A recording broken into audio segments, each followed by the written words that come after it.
Welcome my good smelling friends.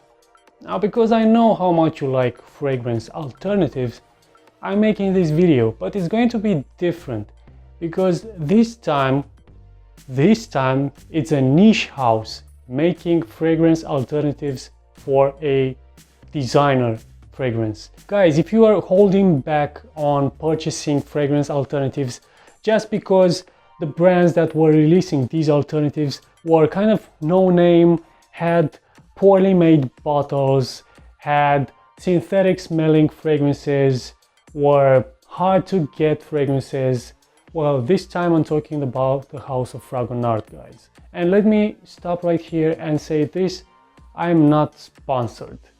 I have no connection with them whatsoever. I just purchased the fragrance from them and I received some samples with it. And I also have a Marks & Spencer store nearby which are selling Fragonard fragrances. So you do understand that I do get to try them. But yeah, the House of Fragonard has got my attention when I checked their prices. And they offer quite some low prices for how good and natural smelling their fragrances are. But what I couldn't help noticing, because I did this for quite a long time, comparing fragrances and observing the similarities. So I couldn't help noticing that these fragrances that I'm going to tell you about were quite similar to some other popular designer fragrances, with some slight Fragonard touches added to them. And I'm gonna start with the fragrance that I most recently tested. It's called Valentine. And let me tell you this, I am not a big fan of the napkin testers. So what they do, they send you some testers in the form of a wet napkin inside this, which you have to, just rub it on your hand and smell the fragrance. While you can get an idea of how the fragrance smells, you cannot get an idea of how long it performs. Because even if you put a 1 ml sample on your skin, you're still not going to get the same performance with what you're getting when you're spraying the fragrance. While I'm not going to be able to talk about Valentine's performance because of this wet tissue matter, I still did try from the bottle the rest of the fragrances, and I can say easily that in general Fragonard fragrances have a good to very good performance and a decent projection. So Valentine to me smells like a more natural smelling CH Man by Carolina Herrera, and without that pickle smell that you get in the opening. Do you get the pickle smell in the opening? I do get it, and it is pretty annoying. Also, my sister got it and she did tell me that I do smell like pickles. It was not pleasant, but still I do like how Carolina Herrera CH Man smells. And yes, this is a quite interesting alternative coming from the House of Fragonard, Valentine. Only if I knew how good the performance is. But I don't. But the smell, yes, it does smell more natural. It does have that sugar smell with herbal notes. Yes, it's quite there. It's quite similar, I must say.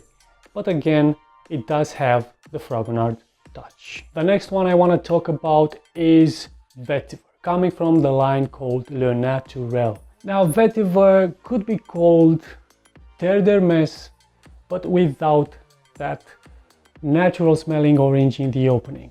But the dry down and the base, it is there. It is that earthy vetiver which makes Terre d'Hermès so popular. But again, it's missing that orange. It does have some citruses in the opening, but not that orange. Even so, it does smell natural and it has a good performance. So yes, it could be a replacement. It is even cheaper.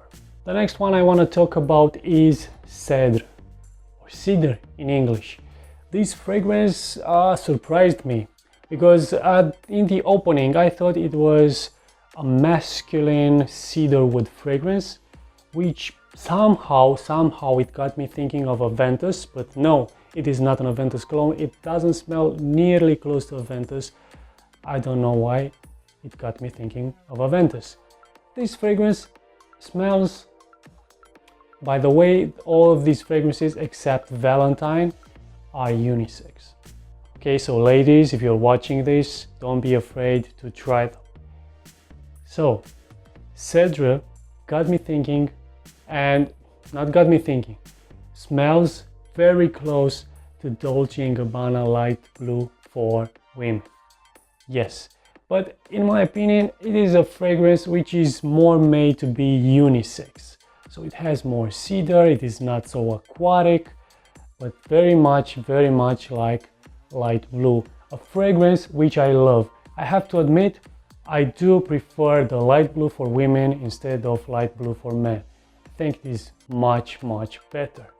And also this one has a very good performance, guys. This is one with a very good performance. So do check this one out, especially if you guys also liked Dolce & Gabbana Light Blue for females and you wanted to try and wear them for yourself. This is the chance. Try this one, Cedra by Fragonard. And the last one I want to talk about is Santal. This fragrance is very similar to a long forgotten designer fragrance coming from the house of Carolina Herrera. It is 212 for men. Now I can't remember when somebody talked about that fragrance, but it happened that when I tried Santal by Fragonard, it reminded me of this fragrance, which I used to wear in the past. And now I do think it's a bit dated, but this version coming from Fragonard, it's a bit more modern. It's a bit more sweet, it is not as aquatic, it doesn't have aquatic notes, it is more warm, if I could say so, but still it has freshness, it has citruses in the opening, but it is not aquatic. Also the sandalwood gives it a bit of a smooth, warm scent. Also it gives it that sweetness which 212 lacks, and probably that's why it's not modern. So these were the fragrances, guys. Hope it helps, and even if you're not looking for alternatives, I do recommend you looking into the house of Fragonard because it does have some good perfumes, especially for how much they cost. But until you do this, please do me a favor and keep smelling great.